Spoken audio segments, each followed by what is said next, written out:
Hello, hello. All right. Well, being a musician, I'm going to start with some music.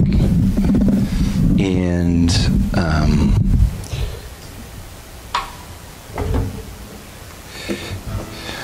this might cause a pop when I plug it in. So. Ooh, there it was.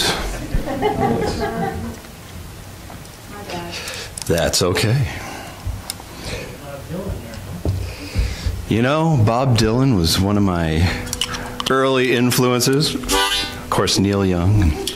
I spent a number of years as a street performer when I lived in Boston in Harvard Square. And a number of years after that, I decided, wow, I really miss playing the harmonica. And so here I am. I often tell the joke, anybody have braces growing up? And they used to have to wear a retainer at night, and you'd have this headgear that you'd put on, so it's not that bad. So what I want to do is to introduce my talk. The name of the talk is The Vibration of Creation and Being an Instrument of Love. And I'd like to open with a piece of music. This is called Spirit is Calling. And so I invite you to just settle in and let this wash over you. So.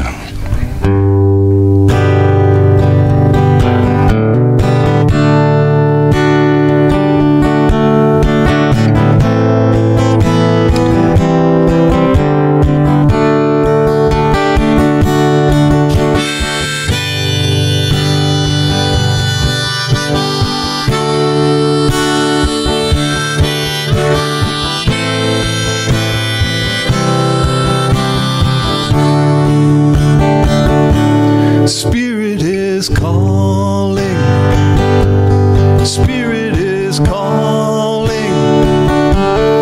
calling from where I long to be. I make a decision to shut up and listen. The voice of love moves inside of me.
Choose to listen, your intuition, and an open heart will see you through.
Spirit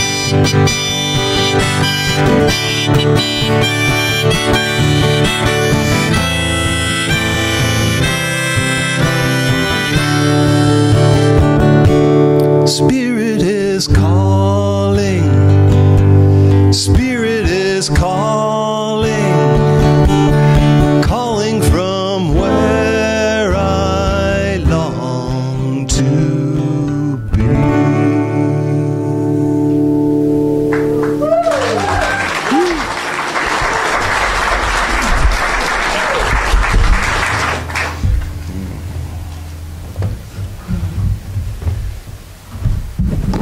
Right, wow, well, thank you for assisting me with that little ditty. So, the vibration of creation, being an instrument of love. So this is probably something that isn't going to be new to any of you, following the principles and philosophies that we do about creating our own reality. But it's always interesting to me to get different people's perspective from their own passions and insights. So this was a little bit of my passion, my insight, and my experience around this theme, and hopefully you'll enjoy it and maybe take something away from it. So the first slide that I had up here is a couple of years ago I did this 10-day thing called Vipassana meditation. Is anybody familiar with or done Vipassana? Yeah, okay, so you know what I'm talking about. They call it a meditation retreat, which it is not a retreat. A retreat is something that you enjoy doing and you get relaxed. And Vipassana is this very strenuous, pointed practice where you're basically up at 5 in the morning and you meditate till 8 or 9 at night, and you're not allowed to talk, read, do anything. So it's very powerful. I mean, it's very, very deep. And anyway, coming back from that, I came across this cartoon, and I thought it was a good way to open. A little bit of humor. And so here we have our meditator sitting down. I hear the cosmic vibration. The primordial sound of creation. The click refrigerator. So we all know how that goes, right? I like, in the words of Yoda, we don't try to meditate. We either do or not do. There is no try. So, all right. So if we go to the next slide here. Oh, there we go, my good buddy. Actually, disregard Mickey for a moment. Actually, maybe not. I'll go with it. So what got me into this particular talk and concept of sound and vibration, I've been a musician my whole life, started playing the drums at the age of 5, and did all these cool things, went to Berklee College and graduated, and learned a lot there, not necessarily about music, but about a lot of other interesting things. And one of the things that also was interesting is that my whole life I've also been on this sort of spiritual path without necessarily knowing what it is. And music has really sort of been my primary teacher in regards to this. But it took a while for me to really combine the two. I always knew there was something magical about music, but I could never really figure out what it was, other than when I got into it, I would have this experience over and over again, this experience that we call the zone, where you're into it and you lose track of time, and you lose track, you're just so into something, and it's almost like your ego is gone and you're just in the flow of it. So I was always very curious and fascinated about that, and I made it a point to begin exploring that at a certain point in time in my life. And one of the things that came across my awareness at that point was a book by Mickey Hart. Everybody knows who Mickey Hart is, right? Yeah, one of the drummers for the Grateful Dead, obviously. But he also, for a while, took a hiatus, but he's written a number of books. And his first book, which is an amazing book, is called Drumming at the Edge of Magic. And just that title captured my imagination. So I bought the book, of course, and Mickey has, the whole book is about his journey, chasing the rhythm, as he calls it. And he spent time with guys like Joseph Campbell and a bunch of ethnomusicologists on the West Coast, trying to really find out what it was. And in Campbell-esque fashion, found that there's this common thread amongst all cultures, traditions, throughout time, that there's something about sound and vibration that brings us all together. There's this common thread about it. But for me, the very coolest thing about Mickey's book, Drumming at the Edge of Magic, was when you opened it up, the very first page was this picture here of Mickey all dressed up in kabuki makeup about to hit the gong. And the very beginning of the book says, "In the beginning, there was sound." The Big Bang. And so I brought my gong, which doesn't look as big as Mickey's on that poster up there. But the gong to me became this very tangible metaphor for creation and the power of creation and how it works. And we'll get into that in a minute. What I wanted to share with you, first of all, though, is this idea of sound and vibration crossing over many traditions and faiths. So as an interfaith minister, I get to explore all kinds. It's like going to the spiritual buffet. I like how you guys recognize that here, that there's wisdom in all of them. And when we get to the core of most of the teachings and beliefs, they're very, very similar. And so in regards to vibration and creation, I wanted to share with you a couple of different quotes from different spiritual traditions. The first of which comes from the Hebrew scriptures, and it says this: "For in the beginning of the times, so did we all share in the holy stream of sound that gave birth to all creation." I'll read that again. "For in the beginning of the times, so did we all share in the holy stream of sound that gave birth to all creation." Okay. The Tibetan Book of the Dead has a passage that reads, "The essence of reality can be found reverberating like 1,000 different thunders." The essence of reality can be found reverberating like 1,000 different thunders. The Sufis have a great one that says, "Sound is the source of all manifestation." Sounds familiar, right? That the Sufis were talking about this a long time ago.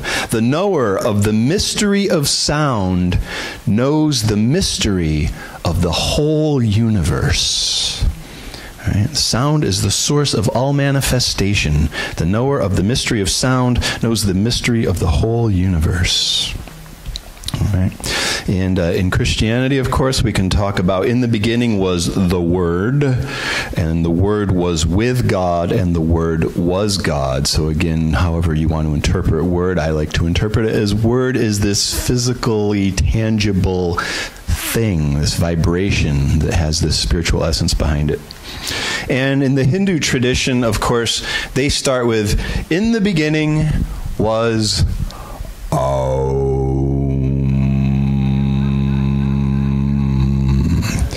Om being the sound that contains all sound, right? Okay.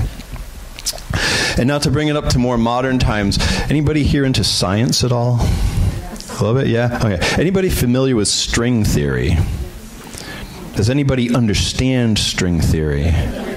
All right. That's the question. All right. Some people hang in there every once in a while. All right. So here's the cutting edge of modern scientific theory. And it says that string theory views the smallest possible component of reality as a vibrating string or bundle of strings intertwined. And the way that matter is created depends on the way these strings vibrate. Modern science. This is cutting-edge science. I'll read that again. The smallest possible component of reality is a vibrating string or bundle of strings intertwined. And the way that matter is created depends on the way that these strings vibrate. Now, the word composer means one who creates or puts together. So I like this idea, if we take string theory and imagine that each one of us is one of these strings, and each one of us is creating matter in reality based on how we are vibrating. Makes sense, right? Yeah, okay. So we'll get into that a little bit more. A couple of other word games here for you. The word universe means one song. All right. If we want to expand our brains a little bit more and consider that we live in a multiverse, or a multiverse means many songs, okay, so we can really expand with that. So this idea of being composers and living in this uni and multiverse, so much of this is based around sound and music and vibration, and so you can see why I get really excited about this type of thing, okay? All right. Let me just read you a couple of more quick quotes here just to sort of expand on what we're talking about and go a little bit deeper. You know, of course, a lot of this in New Thought, we know this, we practice this, and I just want to let you know that we're not alone, that this goes back a long ways. That a lot of people have come to these same conclusions. All right, again, if I quote the Sufi Hazrat Inyat Khan, he says that man is not only formed of vibrations, or women, don't want to, men or women, but he lives and moves in them. They surround him as the fish is surrounded by water, and he contains them within him as the tank contains the water. His different moods, inclinations, affairs, successes, and failures, and all conditions of life depend upon a certain activity of vibration, whether these be thoughts, feelings, or behavior. All right, so what we're doing now, we're bringing it into this idea that our behaviors, our thoughts, our actions, everything is contributing. Everything has vibration to it, all right? And that's what we're going to talk about here in a minute. And then in the Jewish mystical tradition of Kabbalah, this Kabbalah scholar Mark Marachi states that thought is vibration. Thinking is vibration. So here's the, this is the Jewish mystics figured this out a long time ago. Thought is vibration. Each thought creates something, for energy is not wasted. Indeed, it helps create the arrangement of particles in the physical world. All right. Yeah, pretty cool stuff. All right, so let's get down to a little bit of business here and go to the next slide. So how does this work, and sort of give you my perspective on this? So as we know, everything begins with silence. When we talk about music or sound, it would not exist without silence. The good metaphor or comparison to this is, say, an artist, right? We begin with the blank canvas, a blank white canvas. And the way I look at that is the silence, the blank white canvas, is a field of unlimited potentiality. Okay? As we look at the gong, right? The gong, when it's at rest, we can envision the gong as this field of unlimited potentiality waiting for us to interact with it, to engage with it, and set it into motion. And this is how we create and manifest reality, okay? So we have the silence. The silence is the unlimited field of potentiality. If we go to the next slide. Now, when we study acoustics or physics, which you probably all remember if you haven't forgotten from high school, sound is made up of what we call waves. All right? Sue and I were traveling through Asheville this past year, and I didn't know it was there, but stumbled upon the Moog Museum and Factory. Anybody know who Bob Moog was? Yeah, okay, good. We got a lot of music people in here. So Bob Moog was the guy that invented the first commercially successful synthesizer. And these guys that were turning electronics into sound. Interesting thing about Bob Moog, if you've ever watched his documentary, it's a fantastic film. But Bob Moog was this really quirky, funny, really entertaining but brilliant mind. And he talks about how he could look at a circuit board and know what it sounded like. Like, he wouldn't even have to hear it. He could just look at it, and electronically he could see the resistors and all the components and know what that would sound like. So talk about a beautiful mind. But what they did is they came up with this idea of how to electronically represent what happens in the acoustic, the physical world with acoustics. So now what happens is we create these sound waves, all right? And a wave is composed fundamentally of three different parts. And as we show up here, we have the attack phase, the sustain phase, and the decay phase. So now if I went over there and pluck a string on the guitar, the attack phase is when I am putting energy into that string. It's this very energetic sort of attack mode. It's not attacking like violently, but it's injecting energy into, okay? It's beginning to create something, all right? Then we have the sustain. Over time, the string will begin to vibrate at a normal way, and it will sound like a guitar, right? The attack phase is usually just a noise. The sustain phase is when something becomes what it is, all right? So it's when you can begin to identify a clarinet from a guitar, from a piano, from whatever instrument it is, okay? And then, of course, we have the decay phase. Eventually, the sound will decay back into silence, okay?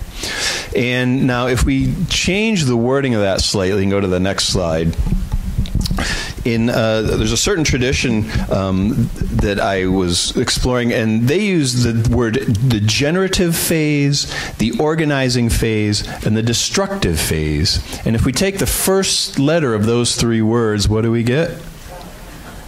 G-O-D. So here's the question I like to pose. What if God is a verb?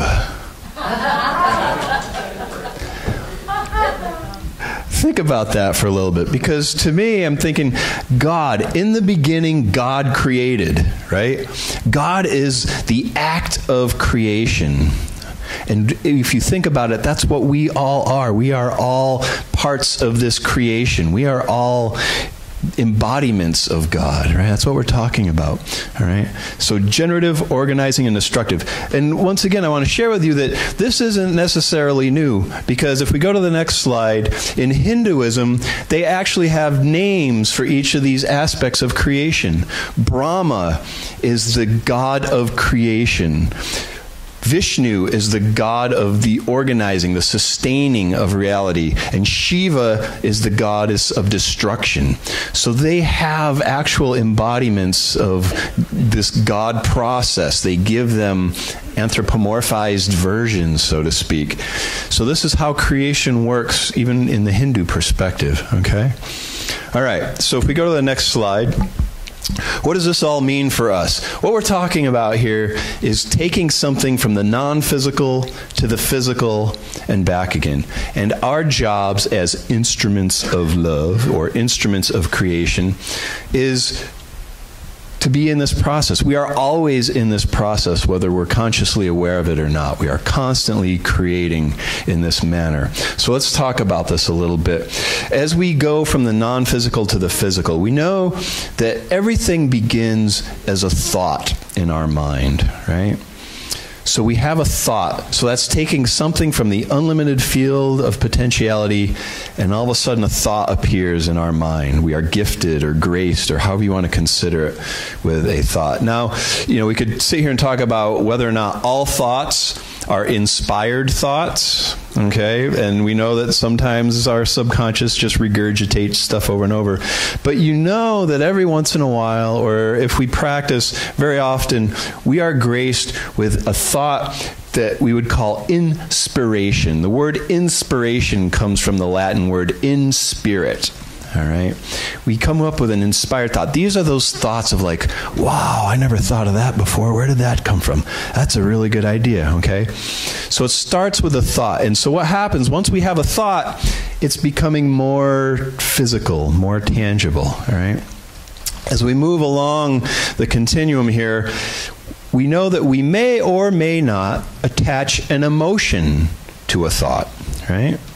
And so now an emotion becomes more physical. Emotion means energy in motion. And an emotion is something that shows up in our physical body. We call them feelings, right? But it's really a vibration. And so if I have a thought that feels really good, right? I can feel that in my body. It's becoming more physical, more tangible. If I have a thought and I really don't like that thought and I'm really repulsed by it, it shows up again. It has an emotional attachment, which creates a feeling in my body, all right? And now, this emotion may or may not inspire us to take action on this particular thought, okay? So if I have a thought that feels really good, I may be inspired to take action to manifest that in my physical reality, right? An example could be, I'm walking down the street and I think it's a nice, hot, beautiful day in Cottonwood, Arizona. And I think, ice cream sounds really good, right? And all of a sudden I get a feeling like, yeah, I like that. That feels good. And so I go on a quest to find some ice cream, and I create the ice cream in my life, okay?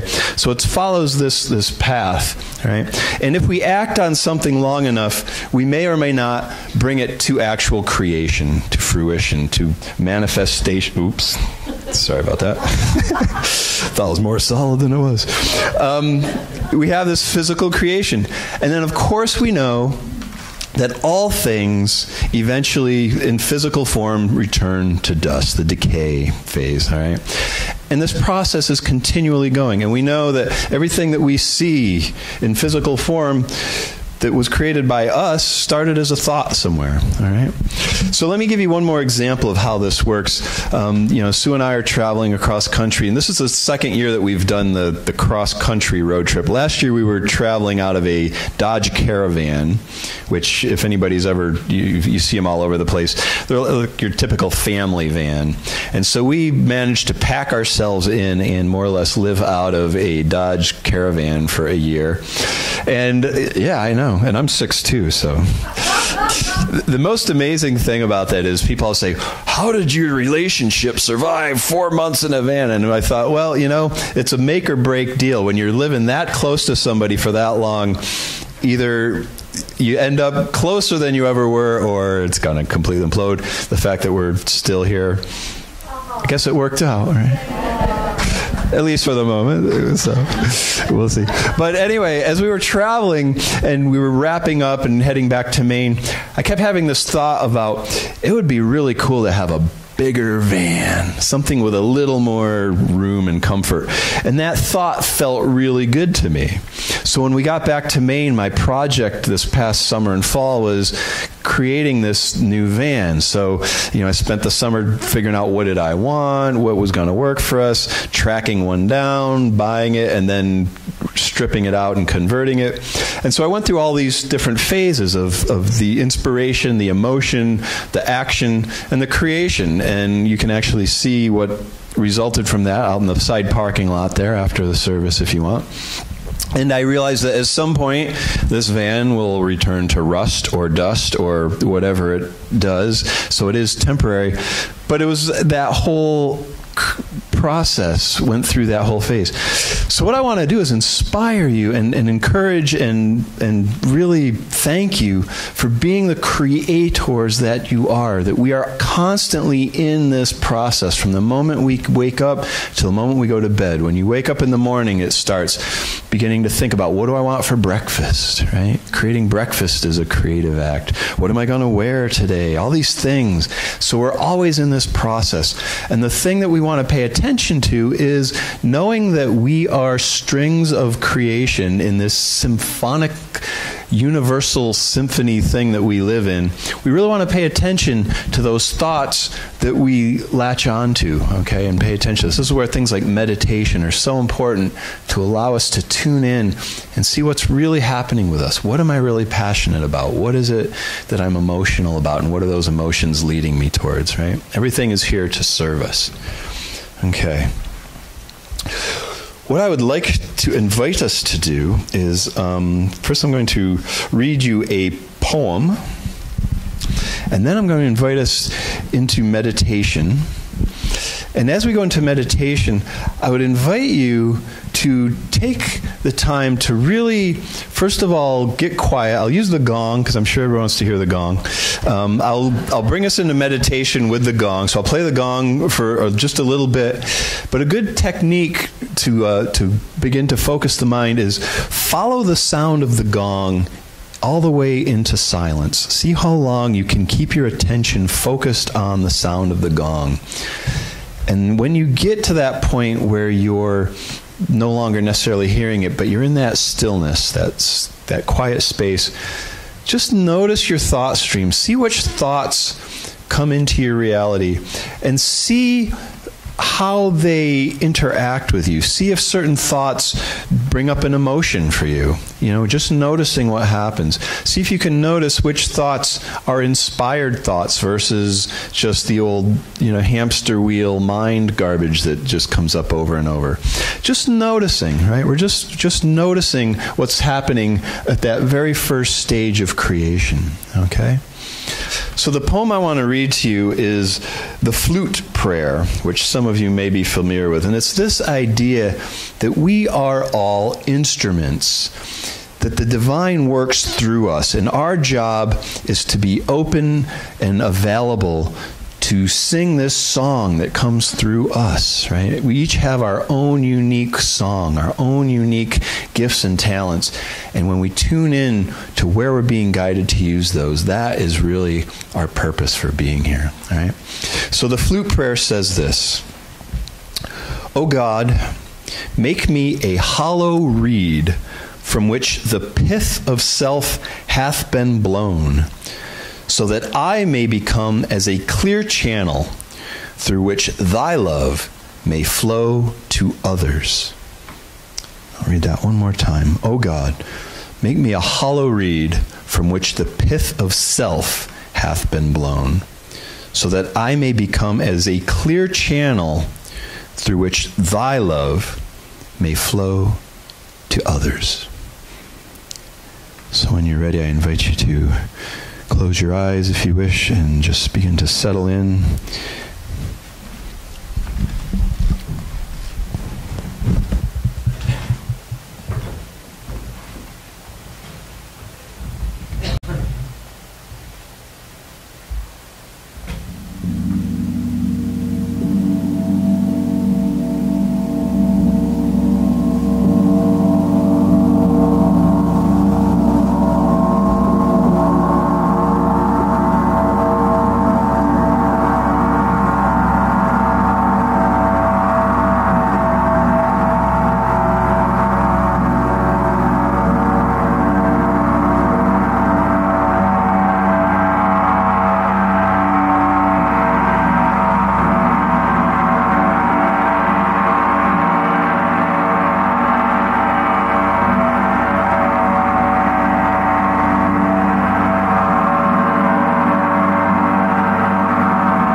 thank you again for being the instruments of love that you are.